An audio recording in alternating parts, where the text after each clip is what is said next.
రాజకీయాల్లో ఇప్పటివరకు YS Sharmila success చూడలేదు. వైఎస్ఆర్టీపీ పార్టీ కూడా ఒక విఫల ప్రయత్నంగానే మిగిలిపోయిన పరిస్థితి. కాంగ్రెస్ పరిస్థితి కూడా ఆంధ్రప్రదేశ్లో ఏ రకంగా ఉందో మనకు తెలుసు.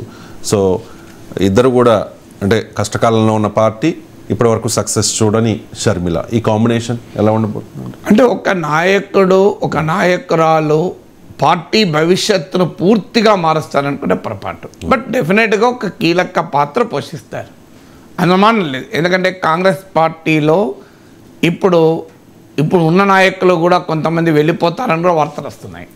కాంగ్రెస్ పార్టీకి తెలంగాణలో ఎన్నికల్లో గెలవడం మినహా ఆంధ్రప్రదేశ్ కాంగ్రెస్కు ఒక శుభ సంకేతం కానీ ఒక సిగ్నల్ కానీ ఏది ఇంతవరకు లేదు.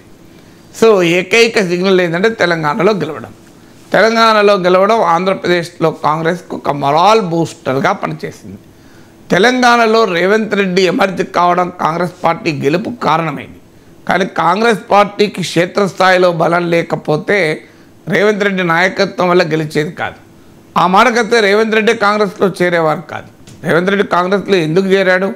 ఒక బలమైన వేదిక తెలంగాణలో ఉంది కనుక తన రాజకీయ ఆకాంక్షను సఫలీకృతం చేయడానికి కూడా కాంగ్రెస్ పార్టీ అనే బలమైన రాజకీయ వేదిక ఉపయోగపడుతుంది అని. కానీ షర్మిలకు ఆ రకమైన బలమైన రాజకీయ వేదిక లేదు. వైఎస్ఆర్ కాంగ్రెస్ తెలుగుదేశంల మధ్య పూర్తిగా పాలిటిక్స్ పోలరైజ్ అయి ఉన్నాయి. టీడీపీ జనసేన కలయికతో ఆ పోలరైజేషన్ పెరిగింది. సో ఇలాంటి పరిస్థితుల్లో ఆంధ్రప్రదేశ్లో 2024 ఎన్నికలకు కాంగ్రెస్ పార్టీకి పునః వైభవం తేవడం అనేది షర్మిల తరం కూడా కాదు. అందువల్ల 2024లో కాంగ్రెస్ పార్టీ ఏదో అధికారంలోకి రావటానికి ప్రయత్నిస్తుందని అనుకోను. ప్రయత్నించే పరిస్థితి ఉంటే అక్కడ జగన్కు వ్యతిరేకంగా, చంద్రబాబుకు వ్యతిరేకంగా సమదూర సిద్ధాంతాన్ని పాటించాలి. కానీ ఆమె సమదూర సిద్ధాంతాన్ని పాటించలే. అన్న జగన్కు క్రిస్మస్ గిఫ్ట్ పంపలే, కానీ లోకేష్కి క్రిస్మస్ గిఫ్ట్ పంపింది. అంటే తెలుగుదేశానికి వ్యతిరేక వైఖరి తీసుకోవడం లేదనేది ఇంతకన్నా క్లారిటీ ఏం కావాలి?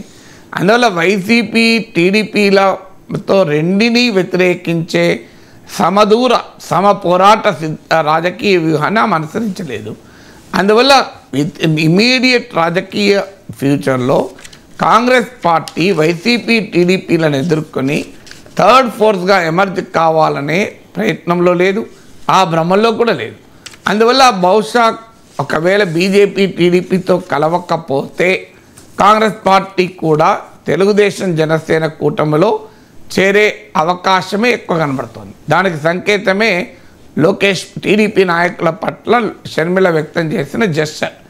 అందువల్ల ఇప్పటికిప్పుడు కాంగ్రెస్కు పూర్వవైభవం తేకపోయినా ఎంతో కొంత కాంగ్రెస్ పార్టీని గనక రివైవ్ చేయగలిగితే అది భవిష్యత్తులో కాంగ్రెస్ పార్టీ పునః పుంజుకోవటానికి ఒక పునాదులు వేసినట్టు అవుతుంది.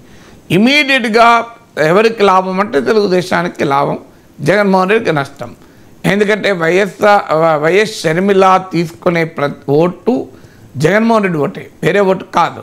ఎందుకంటే రాజశేఖర్ రెడ్డి వారసత్వమే కాదు, కాంగ్రెస్ పార్టీ నేతలే వైసీపీలో ఉన్నారు, వేరే వాళ్ళకి కాదు. సో ఆ వైసీపీలో ఇవాళ చాలామందికి టికెట్లు రావు అని అర్థమవుతున్నది. టికెట్ రావు అంటే వాళ్ళు దేనికి పనికిమాలిన నాయకులని కాదు, వారు ఎన్నికల్లో గెలిచే అవకాశం లేదని భావించి జగన్మోహన్ రెడ్డి వాళ్ళకి టికెట్లు ఇవ్వడం లేదు. కానీ వాళ్ళ ఓట్లే రావా? వాళ్ళు వైసీపీలో బలహీనమైన నేతలే కావచ్చు, కానీ బలహీనమైన కాంగ్రెస్కు వాళ్ళు బలమైన నేతలు అవుతారు. అందువల్ల వైసీపీ నుంచి అసంతృప్త నేతలు కనుక కాంగ్రెస్లో చేరితే ఖచ్చితంగా కాంగ్రెస్ కొంత పుంజుకుంటుంది. ఎందుకంటే వారు వైసీపీకి బలహీనం కావచ్చు, కాంగ్రెస్కు బలవంతులవుతారు. ఎందుకంటే కాంగ్రెస్ వీక్ ఉంది కనుక వాళ్ళు కాంగ్రెస్కు బలవంతులవుతారు. సో అందువల్ల కాంగ్రెస్ పార్టీ బలపడటానికి వైసీపీ నుంచి వలసలు గనక జరిగితే ఎంతో కొంత వైఎస్ఆర్ కాంగ్రెస్ ఓటును షర్మిల చీల్చగలుగుతుంది, షర్మిల నాయకత్వంలో కాంగ్రెస్ చీల్చగలుగుతుంది. ఆల్రెడీ జనసేన టీడీపీతో కలిసింది, ప్రశాంత్ కిషోర్ వ్యూహకర్త కూడా పార్టీ మారాడు. ఇప్పుడు షర్మిల కూడా తోడైతే ఈలోగా జగన్కు వ్యతిరేకంగా అంగన్వాడీల పోరాటం, వాలంటీర్లు కూడా సమ్మెకు సిద్ధపడుతున్నారని వార్తలు వస్తున్నాయి. ఆశా వర్కర్ల సమ్మె, పురపాలక కార్మికుల సమ్మె, ఇవన్నీ కూడా మొదలవుతున్నాయి.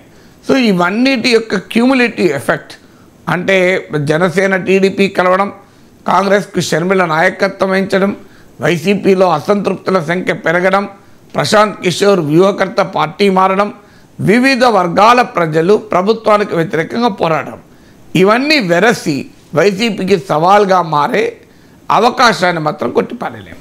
Right sir.